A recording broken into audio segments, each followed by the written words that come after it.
Naghahanda ang Israel para sa isang bagay na bihira nitong gawin.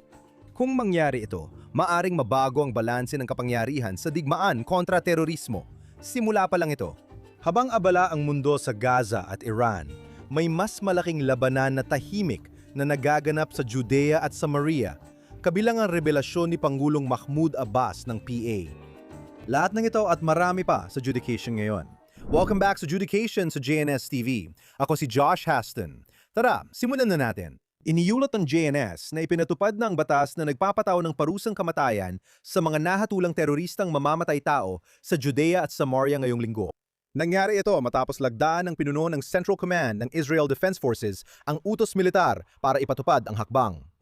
Kasunod ito ng pag-apruba ng Knesset noong Marso 30 sa batas na nagtatakda ng parusang kamatayan sa mga hindi residente ng Israel sa Judea at Samaria. Nahahatulan ng pagkakasala sa nakamamatay na teroristang pag-atake, maliban kung may natatanging kalagayan ayon sa hukuman militar para sa habambuhay na kulong. Ang batas na ito ay naisulong at pinabilis dahil sa massacre noong Oktubre 7. Tandaan na ito ay para lang sa ilang jurisdiksyon tulad ng hukuman militar sa Judea at Samaria. May kapangyarihan pa rin ang hukom magpasya, kaya hindi otomatikong ipinatutupad ang parusa.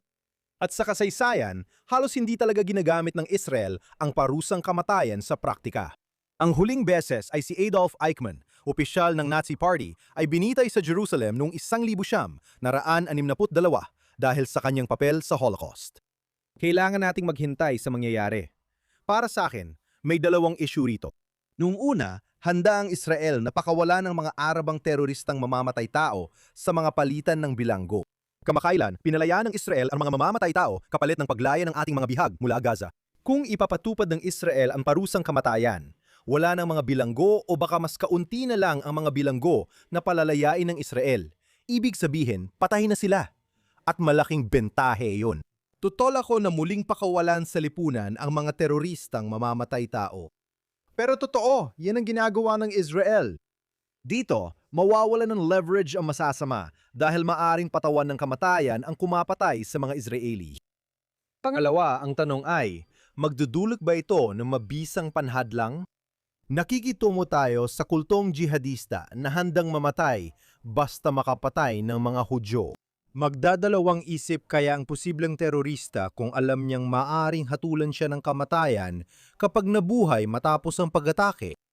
Sa tingin ko, marami pa rin ang walang pakialam at magtatangkang umatake. Sa kabila nito, kung mapipipigilan ng batas na ito, ang ilang posibleng terorista na kumilos, ibig sabihin ay makapagliligtas ng buhay ang batas na ito. Lubos kong sinusuportahan ang bagong batas na ito, pero tanging panahon lang ang makakapagsabi kung talaga itong maipapatupad sa praktika at magsisilbi itong tunay na panhadlang. Sa pagpapatuloy, inamin ni Pangulong Mahmoud Abbas ng Palestinian Authority na ang mga pondong buwis na hinahawakan ng Israel ay gagamitin para pundohan ang mga teroristang Palestino. Nangyari ito sa talumpati sa ikawalong pangkalahatang kumperensya ng Fatah, iniulat ng Palestinian Media Watch. Kinumpirma ng sinabi ni Abbas na hindi pa rin tinatapos ng PA ang patakaran nilang pay for slay, kahit inayos lang ang sistema at pondo ng ayoy ipinapamahagi na kunwari para sa social welfare. Huwag magpaloko, wala talagang nagbago. Panoorin ang clip mula sa PMW. Kung ang pera ng mga Palestino na lumampas na hanggang ngayon ay magpapatuloy. Nang lumampas hanggang ngayon,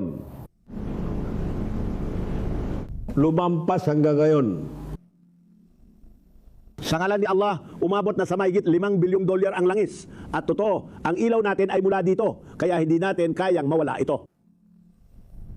Ito, kahit tayo ay nagtitiis, $5 bilyong.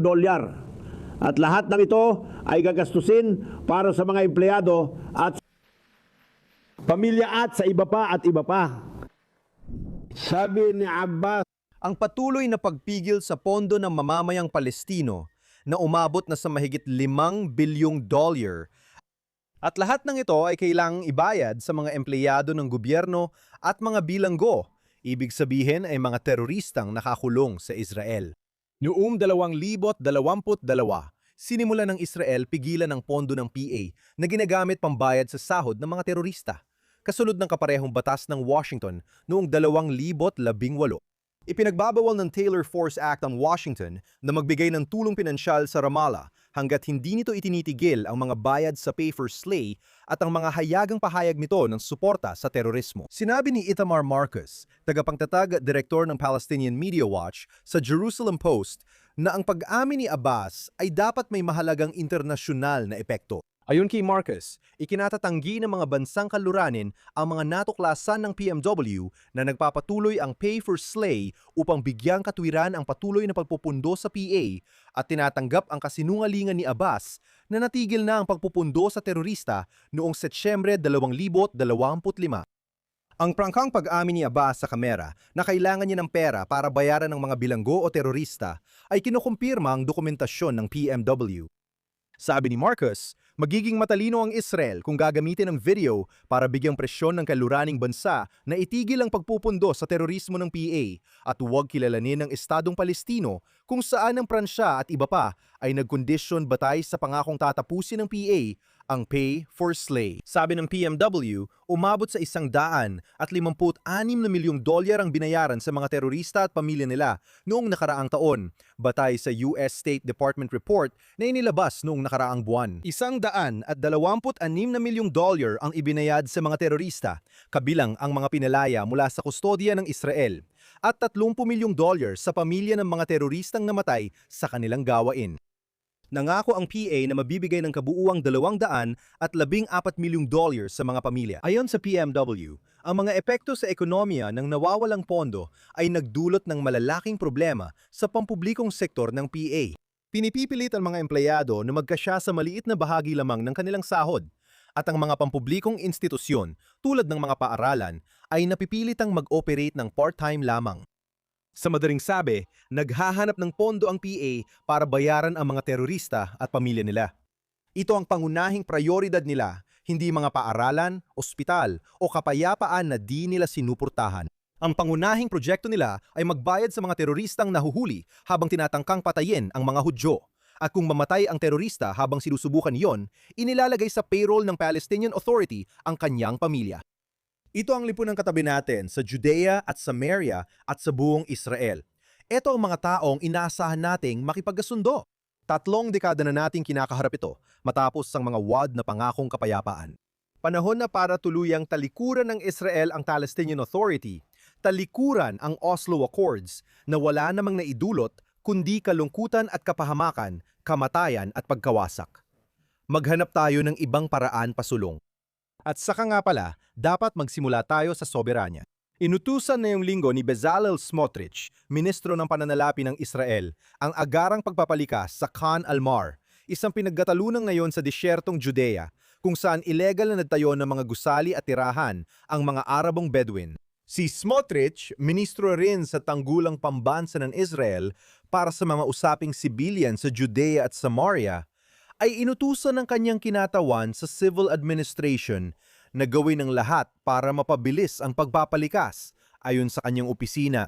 Matagal nang tinatangkang ilipat ng Jerusalem ang komunidad na nasa estratehikong E1 corridor sa pagitan ng Jerusalem at Maale Adumim.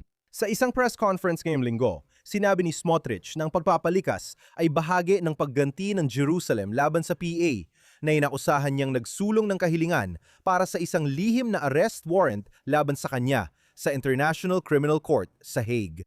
Sinabi ni Smotrich, ang tiyak ay ang Palestinian Authority at ang mga tao nito ang nasa likod ng buong prosesong ito.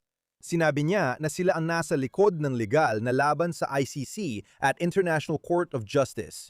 Himayin natin ito. Ang illegal na kampo sa Khan al-Amr ay nasa tabi ng Highway 1 sa pagitan ng Jerusalem at ng Dead Sea. Ito ang pangunahing ilegal na komunidad ng PA sa Area C na nasa ilalim ng buong kontrol ng Israel. Bahagi ito ng plano ni Fayyad noong 2009 kung saan nililikha ng PA ang mga komunidad na ito mula sa wala. Ipinupwesto nila ito sa mga estratehikong lugar sa Area C. Kadalasan nagsisimula sa illegal na paaralan at saka nagtutayo sa paligid. Ganun mismo ang nangyari dito. Alam ng PA kung gaano kasama, tingnan kapag napipilitan ng Israel na gibain ang isang paaralan. Sa totoo lang, isang matalinong plano ito. Ginagamit nila ang sarili nilang mga anak bilang mga piyon. Nagtatayo sila ng paaralan, dinadala ang mga bata, tapos kukuhaan ng litrato ng media. Kung gibain ng Israel ito, ginagawang aktor ng palabas ang mga batang ito na parang Hollywood. Ang Kanal Amor ay isang illegal na komunidad. Malinaw na sinabi ng Korte Suprema ng Israel na ito ay illegal. Hindi rin ito isang ligtas na lugar. Katabi lang ito ng highway. Pinananatili ng PA ang mga Bedouin, lalo na ang mga bata, bilang mga piyon para maagaw ang lupang pag-aari ng Israel. Kaya dito, sinabi ni Ministro Smotrich na oras na para tuluyang gibain ito. Dati pa sana itong nagawa, pero walang gobyerno ang naglakas loob kumilos. Baka ayaw nilang makita ang mga eksena ng paggiba sa isang komunidad at isang paaralan.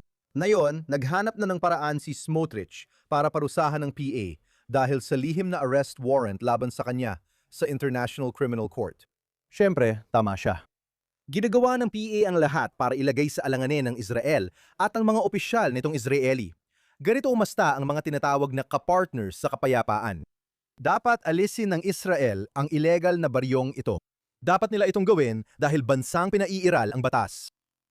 Kung kailangan ng lihim na warrant of arrest para kumilos ang Israel, ayos lang. Hindi ito perpekto at dapat na resolba noon pa. Panahon ng kumilos ang Israel tungkol dito ng tuluyan. Hindi lang sa Khan al-Mar, dapat ding kumilos ang Israel sa buong Judea at Samaria para alisin ang illegal na kampo ng PA. Magandang balita ngayong linggo. Matapos ang mahabang pagkatrabaho, binuksan ngayong linggo ang Samaria-Tibet train station na nag-uugnay sa mga komunidad sa hilagang Samaria-Tibet sa pambansang network ng Riles.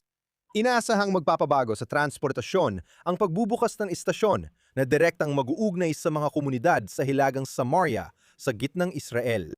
Ang bagong istasyon ay nagmamarka ng isang makasaysayang tagumpay at ito ang unang pagkakataon na may opisyal na istasyon ng tren sa estado ng Israel na may pangalang Samaria. Maglilingkod ang istasyon sa 10,000 pasahero mula sa buong rehiyon, lalo na sa mga residente ng mga komunidad ng Abnei Hefetz, Salit Sufim, Einav at Shavei Shomron. Ayon kay Yossi Dagan, pinuno ng Samaria Regional Council, malaking hakbang ang Samaria-Tibet Station para sa kalidad ng buhay, seguridad at pag-unlad ng ekonomiya sa rehiyon.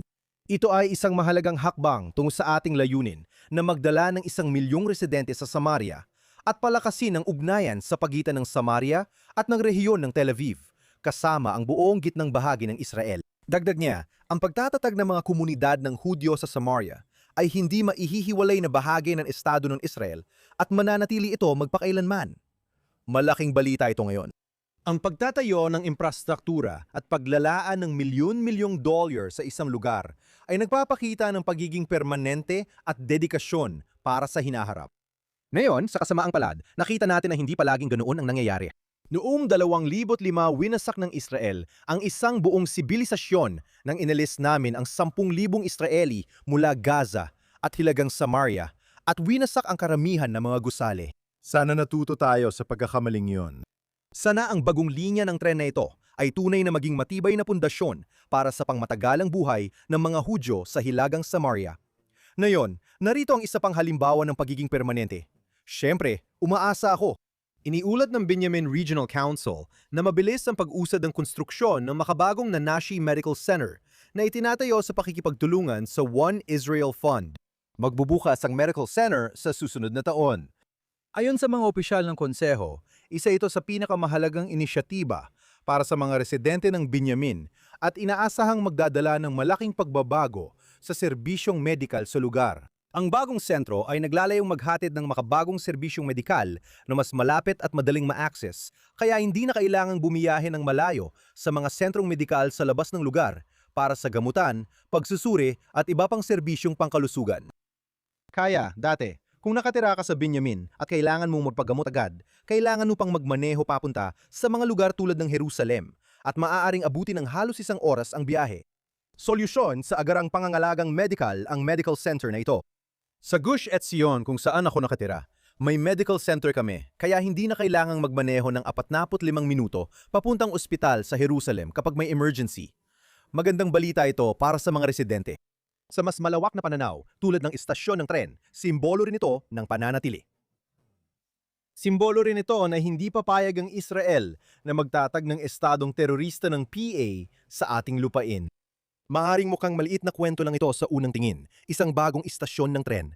Pero bawat isa sa mga kwentong ito ay malaking balita para sa kinabukasan ng mga komunidad sa Judea at Samaria at para sa buong Israel.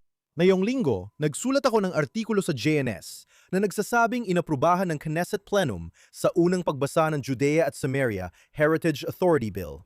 Ang panukalang batas ni Likud MK Amit Halevi ay naglalayong gawing direktang responsibilidad ng Estado ang mga antiguidad, pamana at arkeolohikal na lugar sa Judea at Samaria.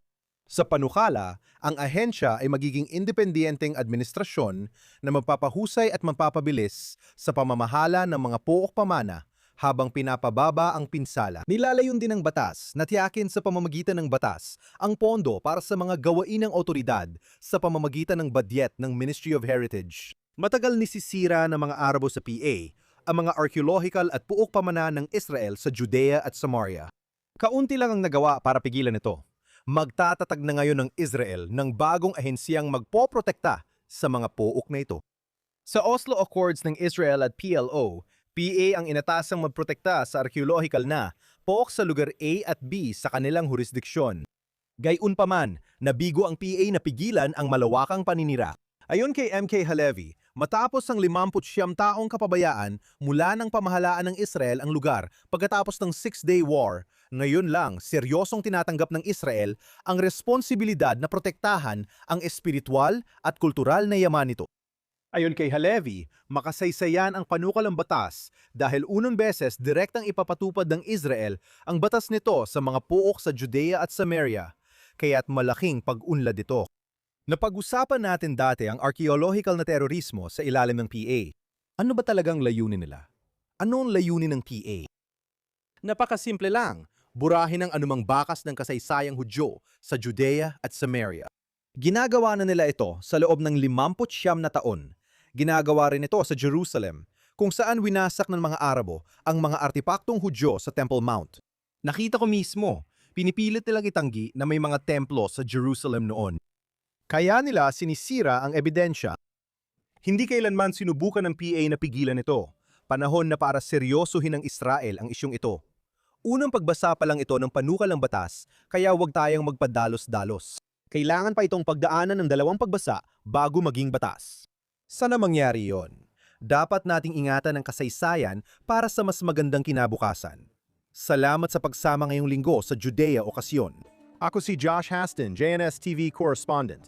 Gusto kong pasalamatan ang mga tao sa likod ng JNS TV. Producer Barbara Hanamov, Engineer Aaron Rogalenter, Zach Sickerman, Ryan Lishitz, Station Manager Yuri Sveretsky, at Video Editor Olga Senatov. Samahan kami muli sa susunod na linggo sa Judea Okasyon sa JNS TV. Mag-super thanks, mag-subscribe at bisitahin ang jns.org para sa balita mula sa Israel, Gitnang Silangan at mundo ng mga Hudyo. Magandang linggo sa lahat.